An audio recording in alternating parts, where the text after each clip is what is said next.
Hi warriors. இன்னைக்கு நாம ரொம்ப அன்கம்ஃபர்டபுளான ஒரு விஷயம் பேச போறோம். அது உங்க ஃபெயிலியரை பத்தியோ நீங்க தோத்து போனதை பத்தியோ இல்ல. ஆனா நீங்க இன்விசிபிள் ஆயிட்டே இருக்கீங்க. அதை பத்தி தான். லைஃப்ல ஒரு டேஞ்சர் இருக்கு. அது ஆக்சிடென்ட் மாதிரி சடனா வராது. ஆனா சைலண்டா வரும்.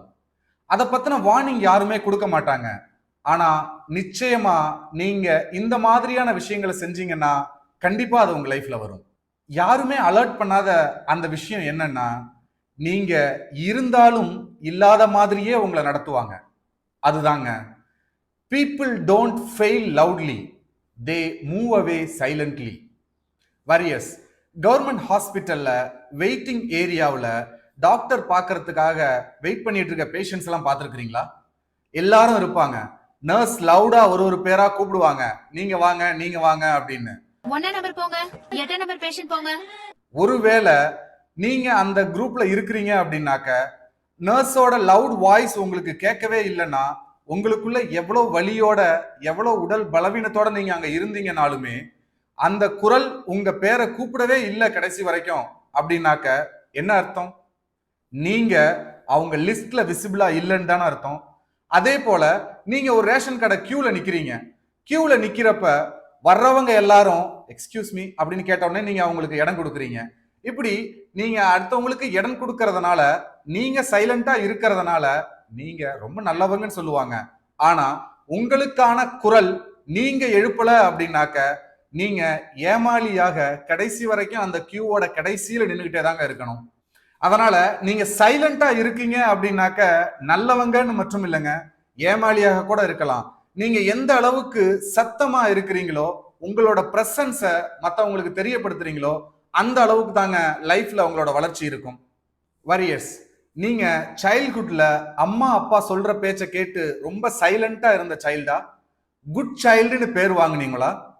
குட் சைல்டு அப்படிங்கிறதும் சைலண்டா இருக்கிறதும் ஸ்கூல்ல வேணா உங்களை சேஃபர் ஜோன்ல வைக்குங்க, ரியல் லைஃப்ல இல்ல. ரியல் லைஃப்ல உங்களோட இருப்பை நீங்க உலகத்துக்கு வெளிப்படுத்தல அப்படின்னா, எவ்வளவு திறமையானவரா இருந்தாலும் நீங்க டிமாண்ட் பண்ணல, நீங்க ஸ்பாட் லைட்டுக்கு வரல, உங்களுக்கான இடத்தை நீங்க தேடல அப்படின்னாக்க, அந்த சைலண்ட் சைல்டு மாதிரி இருக்க இடம் தெரியாம நீங்க இருக்க வேண்டியதா இருக்குங்க. The child who never demanded becomes the adult nobody notices. Ration கடை கியூ பத்தி சொன்ன மாதிரி, நீங்க எங்க ஒரு இடத்துல கியூல நின்னீங்க அப்படின்னாலும், நீங்க மற்றவங்களுக்கு இடம் கொடுத்துக்கிட்டே இருந்தீங்கன்னா உங்களுக்கு நல்லவங்க அப்படிங்கிற பேர் கிடைக்கும்.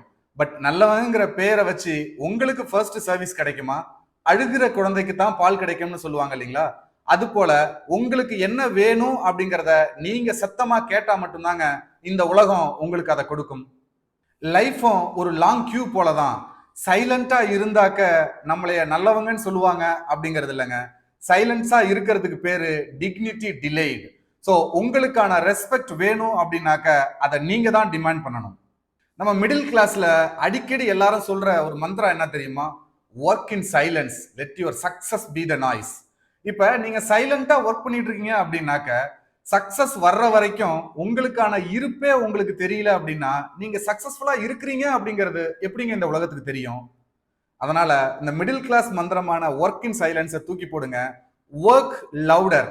ஒர்க் லவுடர் அப்படின்னா நீங்க சத்தமா பேசுறது இல்லைங்க, நீங்க செய்யற ஒவ்வொரு வேலையும் நீங்க தான் செய்யறீங்க அப்படிங்கிறத இந்த உலகத்துக்கு நீங்க தெரியப்படுத்தணும். ஒரு உதாரணத்துக்கு, ஒரு ஆபீஸ் மீட்டிங்ல 10 பேர் இருக்கிறாங்க. நீங்க ஒரு நல்ல ஐடியாவை சத்தமா சொல்லாம உங்க பக்கத்துல இருக்கிறவர்கிட்ட சிரிச்சுக்கிட்டே சொல்றீங்க, தேன்மொழி கனிமொழி இளமொழி. அவரு அந்த ஐடியாவை சொன்னதுக்கு அப்புறம் தேன்மொழி கனிமொழி இளமொழி பாஸ் ரெகக்னைஸ் பண்ணி அவருக்கு ப்ரமோஷன் கொடுக்கிறாரு. இப்ப ஐடியா உங்களோடது, அது ஏன் ஜோக்கு, அது ஏன் ஜோக்கு. அப்ளோஸ் யாருக்கு போனுச்சு? நீங்க சத்தமா சொல்லாததுனால அதை கேட்டு சத்தமா சொன்னவருக்கு போனுச்சு. இப்படி வாழ்க்கையில நிறைய சுச்சுவேஷன்ஸ்ல நம்ம ஐடியாவா இருக்கும், நம்ம ஹார்ட் ஒர்க்கா இருக்கும். ஆனா நான் தான் இதை பண்ணுனேன், இது என்னோட ஐடியா அப்படின்னு உலகத்துக்கு நீங்க சத்தமா சொல்லல அப்படின்னாக்க, நிச்சயமா உங்களுக்கான ரெகக்னேஷனை, உங்களுக்கான ப்ரொமோஷன், உங்களுக்கான மானிட்டரி பெனிஃபிட்ஸ் இது எல்லாமே வேற யாருக்கோ ஒருத்தர் போய்கிட்டு இருக்கும். அதனால if you are great, don't just think great but express great. நீங்க கிரேட்டான ஒரு பர்சனாலிட்டி உங்களுக்குள்ள இருக்குங்கிறத உலகத்துக்கு தெரியப்படுத்தணும்னா நீங்க உலகத்துக்கு வரணும், உலகத்துல இருக்க மேடைக்கு வரணும், மக்கள் முன்னாடி, மனிதர்கள் முன்னாடி நீங்க உங்களை ப்ரொஜெக்ட் பண்ணணும், உங்களுடைய நாலேஜ் அண்ட் ஸ்கில்ஸை இந்த உலகத்துக்கு தெரியப்படுத்தணும். தெரியப்படுத்துறதுக்கான ஒரே விஷயம் பி விசிபிள். நீங்க இன்விசிபிளா ஒரு சினிமா படத்துல வர மாதிரி இருக்க இடம் தெரியாம இருந்துட்டு போயிடணும் அப்படிங்கிற மாதிரி லைஃப்ல இருந்தீங்கன்னா வளர்ச்சி எப்படிங்க உங்களை தேடி வரும்? யார் வளர்ச்சி வேணும் அப்படிங்கிறத வெளிப்படையா வெளியில சொல்றாங்களோ, யார் நான் வளர்ந்துகிட்டு இருக்கேன் அப்படின்னு உலகத்துக்கு தைரியமா சத்தமா சொல்றாங்களோ அவங்களுக்கு தாங்க அந்த வளர்ச்சி வரும். ரீசெண்டா நான் ஒரு ஹாஸ்பிட்டல் போனேன். அங்க 2 செக்யூரிட்டி கார்டு இருந்தாங்க. 2 பேரும் சேம் யூனிஃபார்ம்ல இருந்தாங்க. 2 பேருமே வர்ற எல்லார்கிட்டயுமே ரொம்ப கனிவா பேசினாங்க. ஆனா ஒருத்தர் வர்ற எல்லாத்துக்குமே சல்யூட் அடிச்சாரு. சல்யூட் அடிச்ச உடனே, சார் வந்த வேலை முடிஞ்சிருச்சா, நல்லா இருக்கிறீங்களா இப்ப அப்படின்னு ஜோவியலா பேசினாரு. நீங்க இப்ப அந்த இடத்துல இருந்தீங்க அப்படின்னாக்க டியூட்டியை பெர்ஃபெக்டா பண்றவங்களை தாண்டி யாரு கேஷுவலா எக்ஸ்பிரசிவா மத்தவங்க கிட்ட பேசிட்டு இருக்காங்களோ அவங்க தானே உங்க மைண்ட்ல இருப்பாங்க. நம்ம ஹியூமன் மைண்ட் அப்படிங்கிறது ஒரு மிஸ்டரி மாதிரிங்க. அதை ரொம்ப சுலபமா புரிஞ்சுக்க முடியாது. ஆனா ஹியூமன் மைண்ட் ரிமெம்பர் பண்ற எல்லாம் எதன்னு பாத்தீங்கன்னா, எங்க கிளாரிட்டி இருக்கோ, எங்க எக்ஸ்பிரஷன் இருக்கோ அதை மட்டும் தான் ரிமெம்பர் பண்ணும். ஒரு நாளைக்கு நாம தினம் தினம் நூற்றுக்கணக்கான மனிதர்களை பார்க்கிறோம். நாம பார்க்கிற எல்லா மனிதர்களையுமா நாம ஞாபகம் வச்சிருக்கிறோம்? ஒரு சிக்னல்ல நீங்க நின்றுட்டு இருக்கிறீங்க, உங்களுக்கு முன்னாடி சைடுல பின்னாடி எல்லா பக்கமும் வாகனம் இருக்கு. ஆனா நீங்க நிக்கிறதுக்கு பக்கத்துல இருக்கிற ஒரே ஒரு குழந்தை அழுதுகிட்டு இருந்துச்சு அப்படின்னாக்க கண்டிப்பா அந்த குரலை நீங்க கேட்ட உடனே திரும்பி அந்த குழந்தைய பாப்பீங்க இல்லையா? அதுதாங்க அட்டென்ஷன். இந்த அட்டென்ஷன் கேம் அப்படிங்கிறது குழந்தைங்க எப்படி அவங்களுக்கு என்ன வேணும் அப்படிங்கிறதுல ரொம்ப விடாப்பிடியா தீவிரமா உறக்க அழுது கேட்கிறாங்களோ அது மாதிரி நீங்க உங்களுக்குள்ள இருக்க திறமைய சத்தமா இந்த உலகத்துக்கு பேசி இந்த உலகத்துக்கு தெரியப்படுத்தினா மட்டும்தான் வளர்ச்சி உங்களை தேடி வரும். So play the visible game. இந்த விசிபிள் கேமுக்கான பெஸ்ட் எக்ஸாம்பிள் எங்க தாத்தா சொன்னதை நான் சொல்றேங்க. அவர் சொன்னாரு, நீ கல்யாணத்துக்கு போனனாக்க மணமேடையில் இருக்கணும், டெத் வீட்டுக்கு போனனாக்க டெட் பாடி பக்கத்துல இருக்கணும்னு சொன்னாரு. உண்மைதானங்க? நல்லா யோசிச்சு பாருங்க. நீங்க கல்யாண வீட்டுக்கு போவீங்க, பக்கத்துல இருக்க ரிலேட்டிவ்ஸ் எல்லாத்துட்டையும் பேசுவீங்க, எல்லாரும் உங்க ஞாபகத்தில் இருக்காங்களா? அதுவே அந்த மேடையில் இருந்த மணப்பெண்ணும் மணமகனும் அவங்க கூட இருந்தவங்களும் அவங்க பேரண்ட்ஸும் யாரெல்லாம் அந்த ஸ்டேஜ்ல கண்டினியூஸா இருந்துகிட்டு இருந்தாங்களோ அந்த கல்யாணத்தை பத்தி பேசினா அவங்க தானே அவங்க ஞாபகத்துக்கு வருவாங்க. அதுவே நீங்க ஒரு ஃபியூனரல் வீட்டுக்கு போறீங்க அப்படின்னாக்க அந்த இறந்து போன அந்த மனிதரை தவிர அடுத்து உங்க மைண்டுக்கு வர்றவங்க அவரை சுற்றி இருக்கிற அந்த மக்கள் தானே. அது அவங்க நண்பர்களாக இருக்கலாம், அவங்க க்ளோஸ் ரிலேட்டிவ்ஸா இருக்கலாம். பட் யாரெல்லாம் அந்த டெட் பாடிக்கு சரௌண்டட் ஏரியாவில் இருக்காங்களோ அவங்க தானே ஸ்பாட்லைட்ல இருக்கிறாங்க. அது போலதாங்க உங்களுக்கு உண்மையான டேலண்ட் இருக்கு அப்படின்னா you have to play the visible game. The visible game அப்படிங்கிறது உங்களுடைய இருப்பை நீங்க இந்த உலகத்துக்கு தெரியப்படுத்துறது. இந்த விசிபிலிட்டி கேம் பிளே பண்ணணும் அப்படின்னாக்க அது பை லக்கால நடக்காது, ரேண்டமா நடக்கிறது இல்லைங்க. அதற்கான லாஸ் இருக்கு. அந்த ரூல்ஸை நீங்க ஃபாலோ பண்ணீங்கனாலே ஈஸியா ஒரு விசிபிள் பர்சனா இருக்கலாம். நான் ஒரு இன்ட்ரோவர்ட், எனக்கு ஸ்டேஜ் ஃபியர் இருக்கு, நான் பப்ளிக்ல அந்த அளவுக்கு அப்பியர் ஆக மாட்டேன் அப்படின்னு நீங்க சொன்னீங்க அப்படின்னாக்க எப்படிங்க வளர்ச்சி மட்டும் உங்களை விரும்பும்? விசிபிலிட்டி கேம்கான rule 1, the law of clarity. If people don't understand you, they don't notice you. நீங்க எவ்வளவு திறமையானவரா இருந்தாலும் உங்களுடைய திறமைய நீங்க தெளிவா இந்த உலகத்துக்கு வெளிப்படுத்தல, உங்களுக்குள்ள அந்த திறமை இருக்கு அப்படிங்கிறத நீங்க மத்தவங்களுக்கு தெரியப்படுத்தல, ஒரு ஜாபுக்காக போறப்ப என்கிட்ட அந்த ஸ்கில்ஸ் இருக்கு அப்படிங்கிறத அந்த இன்டர்வியூ எடுக்கிற ஹெச்ஆருக்கு நீங்க தெரியப்படுத்தல அப்படின்னாக்க நீங்க எப்படிங்க செலக்ட் ஆவீங்க? நீங்க எப்படிங்க டேலண்டட் பர்சன் அப்படிங்கிற சர்டிபிகேஷன் உங்களுக்கு கிடைக்கும்? So the first rule, the law of clarity. உங்களுக்குள் இந்த திறமை இருக்கு அப்படிங்கிறத நீங்க நம்புறது மட்டும் இல்ல, தைரியமா அதை கிளியரா மற்றவங்களுக்கு தெரியப்படுத்தணும். ரொம்ப பேர் டேலண்டடா இருந்தாலுமே ரெக்கக்னிஷன் கிடைக்காம இருக்கிறதுக்கு காரணம் என்ன தெரியுமா?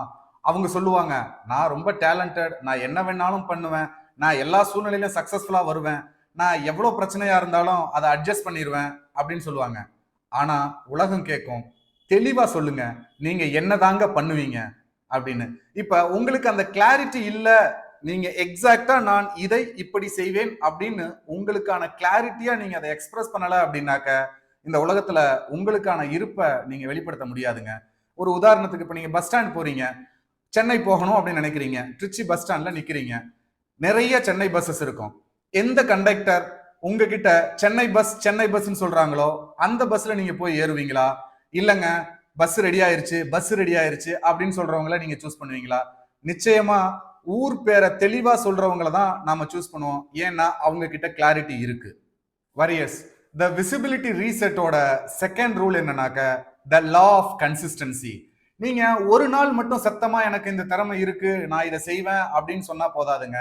தினம் தினம் நான் இதை செய்யறேன், நான் இதை செய்து கொண்டிருக்கிறேன் அப்படின்னு நீங்க கன்சிஸ்டன்டா எக்ஸ்பிரஸ் பண்ணிட்டு இருந்தா மட்டும்தான் நீங்க உங்களுக்கான இருப்பை இந்த உலகத்துக்கு தெரியப்படுத்த முடியும். நாம இந்த 21 days சேலஞ்ச் ஸ்டார்ட் பண்ணப்ப ஐ ஆம் அ வாரியர், ஐ ஆம் அ 21 day வாரியர் அப்படின்னு லவுடா சொன்னோம். 2வது நாள், 3வது நாள், 4வது நாள் என்ன ஆச்சுங்க? நாம நம்மளுடைய ப்ராக்ரஸ இந்த உலகத்துக்கு சொல்ல தவறிட்டோம். இந்த உலகத்துக்கு நாம சொல்லாததுனால உலகம் நம்மள ஒரு ஜட்ஜ்மெண்டலுக்குள்ள கொண்டு வருவாங்க. இவங்க அன்னைக்கு சொன்னாங்க அவங்க கிட்ட கன்சிஸ்டன்சி இல்ல அப்படின்னு. அன்னைக்கே சொன்னல நீ அந்த விஷயத்துக்கு செயல்பட்டு வர மாட்டான்னு. வாரியர்ஸ், அந்த கன்சிஸ்டன்சியை நாம இப்ப பில்ட் பண்ணணும்னா go to the comment box and type I am a 21 days warrior, I am consistent அப்படின்னு. இந்த சேனலை நீங்க இன்னும் சப்ஸ்கிரைப் பண்ணலனாக்க சப்ஸ்கிரைப் பண்ணுங்க. 21 days சேலஞ்சை சக்சஸ்ஃபுல்லா லெட்ஸ் கம்ப்ளீட். கன்சிஸ்டன்சிக்கான பெஸ்ட் எக்ஸாம்பிள் சொல்லட்டுமா? உங்க வீட்டுல தினம் தினம் நியூஸ் பேப்பர் போடுறது பாத்தீங்கன்னா சின்ன பசங்களா தான் இருப்பாங்க. மழை பெய்தாலும் வெயில் அடித்தாலும் என்ன சுச்சுவேஷனா இருந்தாலும் டெய்லி மார்னிங் அந்த 7 o'clock உள்ள நியூஸ் பேப்பர் உங்க வீடு வந்து சேருதா இல்லைங்களா? அதுதாங்க கன்சிஸ்டன்சி. அந்த நியூஸ் பேப்பர் டெலிவரி பாய்க்கு இத்தனை பேப்பர் கொடுத்தாக்க இவ்வளவு டெலிவரி பண்ணா இவ்வளவு இன்கம் அப்படிங்கிறது இருக்கு இல்லைங்களா? அப்ப அந்த ஷார்ட் ரிவார்ட் அவங்கள கன்சிஸ்டண்டா இருக்கிறதுக்கான சுச்சுவேஷன்ல தள்ளி விடுது. அது மாதிரி நீங்க கன்சிஸ்டண்டா இருந்தால் இதை செய்ததுக்கு அப்புறம் 21 days சேலஞ்சுக்கு அப்புறம் நான் எனக்கு இந்த ரிவார்ட் கொடுப்பேன் அப்படிங்கிறத நீங்க எழுதி வச்சு உலகத்துக்கு சொல்ல ஆரம்பிச்சீங்க அப்படின்னாலே உலகம் உங்களுடைய இருப்பை மரியாதை கொடுக்க ஆரம்பிக்கும்.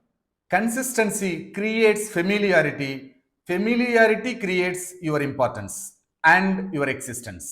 வாரியர்ஸ், த விசிபிலிட்டி ரீசெட்டுக்கான third rule the law of proof. The world believes what it can see. நான் ரொம்ப ஹார்ட் ஒர்க் பண்ணிக்கிட்டே இருக்கிறேன் அப்படிங்கிறதுனால உலகம் உங்களுக்கு ரெகக்னிஷன் கொடுத்துறாதுங்க. நீங்க ஹார்ட் ஒர்க் பண்றீங்க அப்படிங்கிறதுக்கான எவிடன்சஸ் வேணும், அதற்கான ரிசல்ட் வேணும், அதற்கான ப்ரூஃப்ஸ் இருக்கணும். இப்படி நீங்க நீங்க ஒர்க் பண்ணதுக்கு அப்புறம் எப்படி ப்ரெசென்ட் பண்றீங்களோ அந்த ப்ரெசன்டேஷனுக்கு தாங்க இந்த உலகம் ரிவார்டு கொடுக்கும். அதனால நான் ஹார்ட் ஒர்க் பண்றேன் அப்படின்னு நீங்க பண்ணிக்கிட்டே இருந்தீங்கன்னாக்க ரிவார்டு உங்க இமேஜினேஷன்ல தான் வரும். அதற்கான ப்ரூஃப்ஸை நீங்க பேக்கப்பா ரெடி பண்ணுனீங்க அப்படின்னா கண்டிப்பா ரெகக்னேஷன், த விசிபிலிட்டி கேம் நீங்க விளையாட ஆரம்பிப்பீங்க. நீங்க ஒரு ஸ்ட்ரீட்ல போறப்ப 2 ஹோட்டல் இருக்கு. ஒரு ஹோட்டல் என்ட்ரன்ஸ்ல the tasty food in the town அப்படின்னு விளம்பரம் எழுதி வச்சிருக்காங்க. இன்னொரு ஹோட்டல்ல 1000+ கஸ்டமர்ஸ் சர்வ்ட் டெய்லி அப்படின்னு எழுதி வச்சிருக்காங்க. இப்ப டேஸ்டி இன் த டவுன் அப்படின்னு விளம்பரம் வச்சிருக்கிற ஹோட்டலுக்கு நீங்க போவீங்களா? 1000 பேருக்கு மேல தினம் இங்க வந்து சாப்பிட்டுட்டு போறாங்க அப்படிங்கிற ஹோட்டலுக்கு நீங்க போவீங்களா? எந்த ஹோட்டல்ல சரியான உதாரணம் இருக்கோ 1000 பேருக்கு மேல வர்றாங்கன்னா கண்டிப்பா அது நல்ல டேஸ்டான ஹோட்டலா இருக்கும் அப்படின்னு நீங்க அங்க போவீங்க இல்லைங்களா? அது போல நான் திறமையானவன் அப்படின்னு நீங்க சொல்றதுனால ஒன்றும் நடக்காதுங்க. உங்க திறமைக்கான எவிடன்ஸை, உங்க திறமைக்கான ரிசல்ட்டை இந்த உலகத்துக்கு சத்தமா நீங்க சொல்றப்ப, காமிக்கிறப்ப you become the visibility game player. நீங்க உங்க இருப்பை சத்தமா இந்த உலகத்துக்கு சொல்ல ஆரம்பிக்கிறீங்க. Warriors, proof converts efforts into income. இப்ப விசிபிலிட்டி அப்படின்னா சத்தமா பேசுறது இல்லைங்க. நீங்க உங்களோட பெர்ஃபார்மன்ஸுக்கான ப்ரூஃப்ஸை நீங்க சொசைட்டில எஸ்டாப்ளிஷ் பண்றது. அதுக்கு ஃபர்ஸ்ட் கிளாரிட்டி இருக்கணும், 2வது கன்சிஸ்டன்சி இருக்கணும், 3வது ரிசல்ட்டுக்கான எவிடன்சஸ் இருக்கணும். இந்த 3 உங்ககிட்ட இருந்தாவே you become the big boss of your industry. நீங்க உங்களுக்கான இருப்பை இந்த சமுதாயத்துல எஸ்டாப்ளிஷ் பண்ணுவீங்க. அதன் மூலமா உங்களுக்கான ப்ரொஃபஷனல் பர்சனல் லைஃப் growth-ஐ உங்களால அச்சீவ் பண்ண முடியும். வாரியர்ஸ், இந்த 3 ரூல்ஸை நீங்க ஃபாலோ பண்ணீங்கன்னா நீங்க அன்அவாய்டபிள் மட்டும் இல்லைங்க, அன்இக்னோரபிள் ஃபோர்ஸா நீங்க இருக்கிற இடத்துல மாறிடுவீங்க. இந்த 3 ரூல்ஸை ஃபாலோ பண்ணி இப்ப நீங்க த விசிபிள் கேமை பிளே பண்ணல, இந்த உலகத்துக்கு உங்களோட இருப்பை நீங்க தெரிவிக்கல அப்படின்னா இன்னொரு வருஷமும் நீங்க இன்விசிபிளாவே தான் இருக்க வேண்டி இருக்கும். அதனால டே 6ல let's start playing the visible game. And day 7ல மோஸ்ட் இம்பார்ட்டன்ட் டாபிக் நாளைக்கு டிஸ்கஸ் பண்ணுவோம். Continue this warriors journey successfully. Forward this to your friends and family relatives. யாருக்கெல்லாம் இந்த மாதிரியான மாற்றங்கள் தேவைன்னு நினைக்கிறீங்களோ அவங்களுக்கு இந்த வீடியோ ஃபார்வர்ட் பண்ணுங்க. Congratulations for making day 6 of 21 days challenge successfully. Day 7ல very important and interesting topic பார்ப்போம். See you in tomorrow's video. Signing off, your Francis.